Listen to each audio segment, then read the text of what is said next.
पता नहीं लगा मालूम तो सारा मुंडा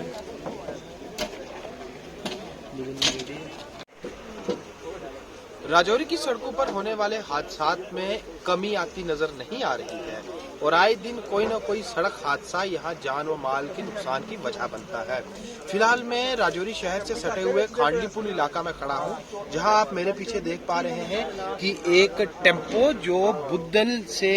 राजौरी की तरफ आ रहा था और जो मकामी लोग हैं उनके मुताबिक इसमें शादरा शरीफ दरगाह की तरफ जाने वाले कुछ जायरीन सवार थे, वो सड़क हादसे का शिकार हुआ है और इस सड़क हादसे में अभी 6 से 7 अफराद के जख्मी होने की इत्तला हैं, जिन्हें गवर्नमेंट मेडिकल कॉलेज राजौरी ले जाया गया है, जहां डॉक्टर्स की टीम की तरफ से इनका इलाज चल रहा है। और फिलहाल अभी इस बारे में कोई तफसील नहीं कि उन जख्मियों की हालत क्या है, लेकिन यकीनन जिस तरह से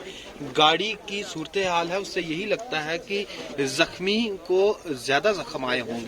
और अस्पताल इंतजामिया के मुताबिक डॉक्टर्स की टीम नुमाया तौर पर उनके इलाज में मसरूफ है। अगर आप गाड़ी की हालत देखें तो गाड़ी की हालत काफी खराब हो चुकी है, जो साफ बयां करता है कि ये सड़क हादसा कितना बड़ा था और कितनी ऊंचाई से ये गाड़ी इस खाई में आकर गिरी है। मकामी लोगों ने हादसे के फौरन बाद यहाँ एक रेस्क्यू ऑपरेशन चलाया और फिर बाद में सिविल गाड़ियों के साथ साथ जो महकमा सेहत की एम्बुलेंसेज मौका पर पहुंची, उनमें बिठाकर जख्मियों को अस्पताल पहुंचा दिया गया और अब पुलिस की टीम मौका पर अपनी जरूरी कार्रवाई कर रही है। लेकिन राजौरी जिला में सड़क हादसात में नुमाया कमी आती नजर नहीं आ रही और अगर आप किसी भी मुसाफिर गाड़ी में बैठेंगे तो आप देखेंगे कि ड्राइवर्स वर्दी नहीं डालते हैं, म्यूजिक सिस्टम काफी तेजी से चल रहा होता है और गाड़ियों की हालत, और अगर आप इस गाड़ी के टायर्स भी देखेंगे जो ये गाड़ी हादसे का शिकार हुई है, तो टायर्स का घिसापन ये साफ दिखाता है कि कमी कहीं ना कहीं कानून को बहाल करने में है। अपने साथी के साथ मैं सुमित भार्गव।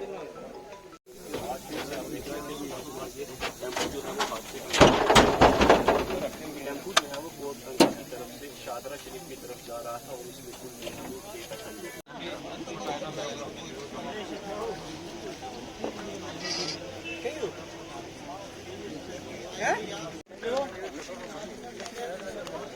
हेलो